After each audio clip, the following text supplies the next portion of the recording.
didn't see you there. Just kidding.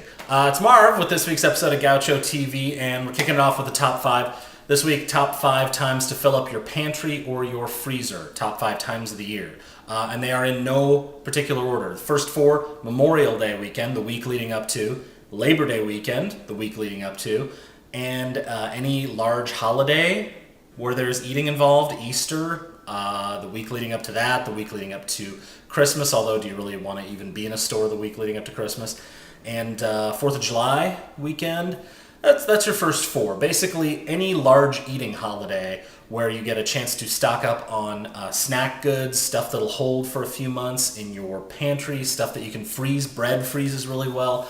And then the last one is the dollar store. It's always a good time to stock up at the dollar store, so long as you're not afraid of food that may or may not actually be food.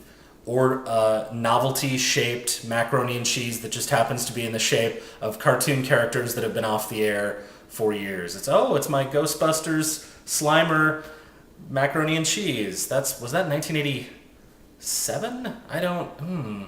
Anyway, if you're not afraid of that and can forge ahead into the darkness, go for it.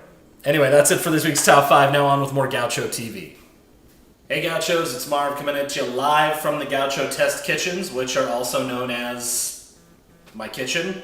And this week we're talking about produce, how to save money with produce, how to save money getting produce, and how to make your dollar for produce stretch a little further. So here's some of the ways you do that. First off, your local grocery store, even the big box stores, they all have a produce manager. And sometimes that produce manager makes a mistake, and that can work to your benefit.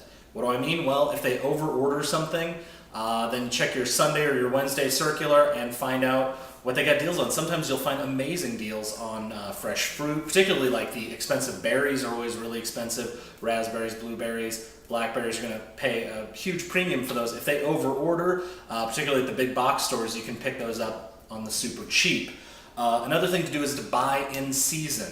Now, if you're like me and you don't innately know in your local area what's in season when, this is great. Go to this URL. The National Resource Defense Council set up a website that has a kind of a twofold effect. You can check and see not only what's grown locally, so you can buy stuff in season at that time of the year. You select the part of the month and what state you're in, and it'll tell you what's in season at that time. Also, another effect to that is it lowers your carbon footprint because your food doesn't have to travel as far to get to you. So for like locavores, people who try to eat locally grown stuff, this is a great time. You can check out your local organic markets and they'll have that stuff on sale too. Although there's absolutely no scientific evidence that organic food is any healthier for you. You can go check it out if you want to be kind of granola-y, but I mean that in the nice sense. Okay, another thing you can do is do not buy pre-cut. I know it's super compelling. You see that bag of pre-cut onions or pre-cut scallions, whatever it may be, and you're like, oh boy, I could save a lot of time. But you're paying up to a 70% markup just for someone to basically slice. It's a minute of work, 2 minutes of work. You gotta find the cutting board and the knife. You're paying a real premium for pre-cut onion unless you have a legitimate reason why you cannot cut these onions. You have no tear ducts and therefore an attempt to cry would kill you, or you ran over your own hands. Otherwise, just cut the onion yourself and deal with it. And the final thing, probably the most important thing you can do to save money with your produce budget is use your freezer. Your freezer is your best friend when it comes to produce. Why?